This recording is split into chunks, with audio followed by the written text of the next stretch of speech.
going on, YouTube fam? This your boy Tony 2 times, and we back with another episode of Hood Tales, man. Before I start, be sure to tap that like button. Definitely watch this video to the end to hear the full story and all the details in the case. For the day one fam, y'all already know it's all love. Thanks for tuning back into another episode. If you're new to the channel and you feeling the content, feel free to subscribe. Definitely hit that notification bell so you can be notified every time we drop a new video. Let's get right into the story. Teenage beef. We all remember growing up, getting into those teen years, clicking up, figuring out who you gonna ride with, fighting the other kids y'all didn't like. It seemed like real issues back then. But when you think back, the cause of you not liking that other person was probably over some he say, she say, somebody else pulling both of y'all strings, playing the 50, telling you like, yo said he don't like you, then going back telling the other person the same thing to watch y'all both crash. Or with most young men and women, once those feelings kick in, you get your first little dose of puppy love and it doesn't last. It leaves most teens beefing over a boy or girl they can't get over. But when those little back and forths turn into threats, then those threats turn into action, even at that young age, things can get real, especially if adults get involved in a situation. Now you have an older influence guiding you into drama, making it 10 times worse. And in today's generation, teens and young kids can go from fighting to going home, grabbing a blick real quick, thinking that's the way a feud is handled, leaving themselves and others in a real dangerous situation. And on this episode of Hood Tales, we will be taking it to Chicago, Illinois, to discuss a case of some teenage girls' beef about a boy that turned fatal. Back in 2014, 14-year-old India Martin was thriving in her young life, being a cheerleader, playing sports, and focused on making something of herself. India's mother and stepfather understood the environment she was growing up in Chicago. It wasn't always the safest, with gangs and kids carrying blicks young, even to school. They worked hard to guide India in the right direction, even transferring her from her district school to a better one. Like most young girls, India's social life was everything to her, and she had friends. One of her best friends was a 16-year-old girl we will call Kid. Kid would have a fallout with another young lady we will call Ashley. The trio, India, Ashley, and Kid, were all once cool until Ashley and India allegedly got into a little fight. Then later on, Kid and Ashley would start beefing in typical teen fashion over a little boy. It all started on the internet, with the teens taunting each other, going back and forth, and their friends hyping them up and picking sides.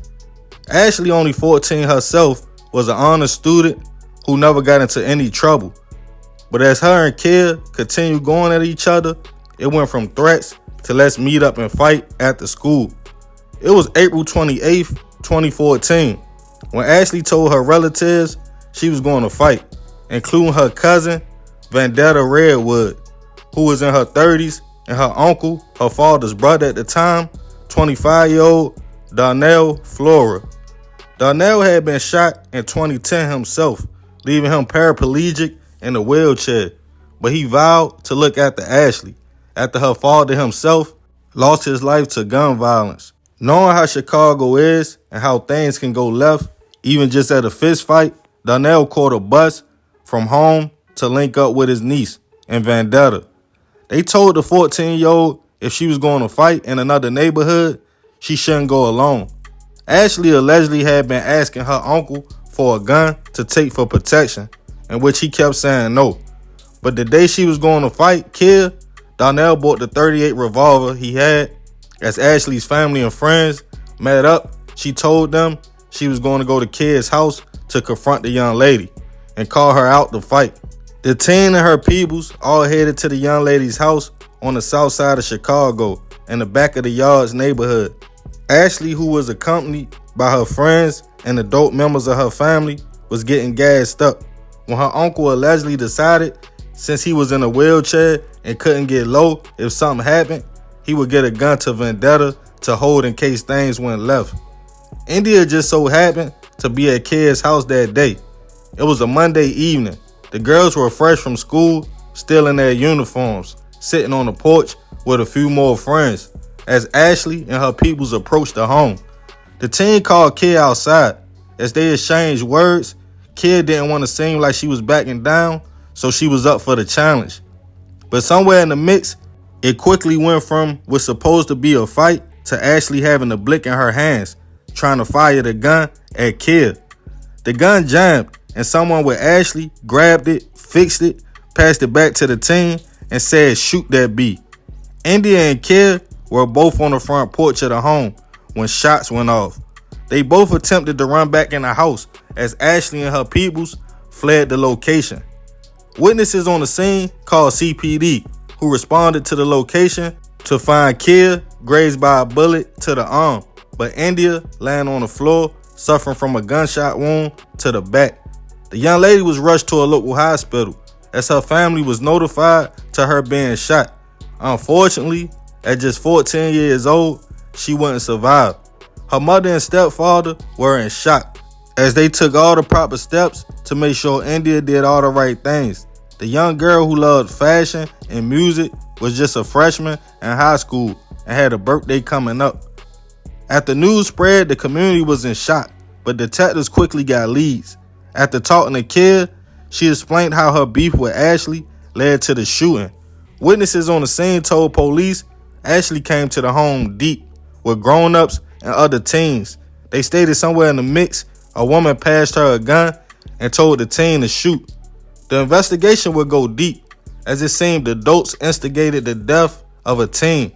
Ballistics was done on the bullets found at the scene, leading police to who the gun was originally registered to, a 34-year-old man named Robert James. Robert was tracked down, in which he stated he purchased the gun legally from a place called Chuck's Gun Shop in Riverdale. But detectives asked why after India was shot, they realized the gun was reported stolen. Robert stated he sold the .38 to a man from Atlanta illegally. He was charged with filing a false police report and illegally selling a registered firearm. But detectives still had to get to the bottom of everything else. Eventually, they tracked down Ashley and members of her family, including Vendetta and Donnell. Someone that was on the scene had passed along a cell phone recording of the fight and shooting the police. When Vendetta was questioned, she initially denied being on the scene, but detectives told her witnesses identified her as the woman who passed Ashley the gun and said, "Shoot that B." She would be hit with obstruction of justice, felony mob action charges for failing to contact police and taking the teen to a fight ending in a hit. Ashley admitted to shooting India, even though Kid was her intended target. She was charged with first-degree hit, but due to her only being 14 at the time, she stayed charged as a juvenile. Donnell was confronted about the gun and bringing it to his niece. Police claimed he knew it was a possibility someone could get hurt, and the gun had passed through multiple hands before getting into Ashley's. Police claimed him and Vendetta were just as guilty of murder as who pulled the trigger. Donnell was charged with first-degree hit and weapon charges. A 17-year-old boy was also charged in getting rid of the blick after the shooting. In total, 5 people were charged and India slain. As vigils for the young lady were held by family and friends, her mother wanted to give her daughter one last present, the birthday party she was planning before she passed away. Everyone gathered with a DJ, balloon release, and all to celebrate the teen's life. As the case started making its way to trial, certain charges started being dropped. Robert, who had no connection to the shooting or didn't even know Darnell, his only crime was illegally selling his gun. He was sentenced to probation. The 17-year-old who got rid of the weapon also received probation. Vendetta charges would be dropped by the state and picked up by the feds, but they eventually dropped all charges as well. Even though she lied about being on the scene, it was no evidence she was the one who passed Ashley the gun. The judge later stated it's not a crime to be related to the shooter. But nearly 5 years had passed, and as Darnell's trial came up, A lot of people testified, including Kill. Prosecutors pointed out the whole thing being his fault because he bought his niece a gun, even though he knew it was just supposed to be girls fighting. His defense was he vowed to Ashley's father, which was his brother, to protect his daughter. Also, he had been shot himself by a teen, putting him in a wheelchair, causing him to feel like in a city like Chicago, even girls had blicks. But he received the brunt of the punishment, receiving 100 years for his role. Ashley got lucky, being charged as a juvenile. At her court date, India's mother walked out. As the then 19-year-old stated, she had since got her diploma, her barber's license, and grown a lot. The young lady stated she wished she could go back to that day. She would have never shot, but being young, she was under the guidance of adults that knew better. She stated everything she does now from this point forth is in India's honor. The judge told Ashley, whose real name was never released due to her age, she was blessed to have a second chance at life, as she only received juvenile life until she was 21. Rest in peace to India. I send my deepest prayers and condolences to her family. It's sad when grown adults get into teenage beef. I understand wanting to protect your family members, but it was just a fight amongst girls. Real protection would have been telling Ashley, let it go and don't go to Kid's house at all, especially not over a boy. Not a grown man bringing a blick to get to his niece, and then the gun jammed up. Somebody even fixed it so the young lady could shoot. That's wild. I understand teens can be hitters too, but we gotta do better and try to talk our youth out of trouble, not lead them into it. A 14-year-old girl is gone because grown-ups intervened in a high school beef. So remember, we gotta succeed, not to fail, so we won't be just another hood tale. Man, crazy story, man. Rest in peace to India. I just want to say this. I included some of the people who charges got dropped and everything because I want to tie the story in for y'all. I ain't want to leave out no parts or nothing like that, man. But like I said, man, Vendetta, hopefully Shorty moved on with her life. The charges got dropped against her, so she definitely innocent. Even Robert, all he did was sell the blick, man.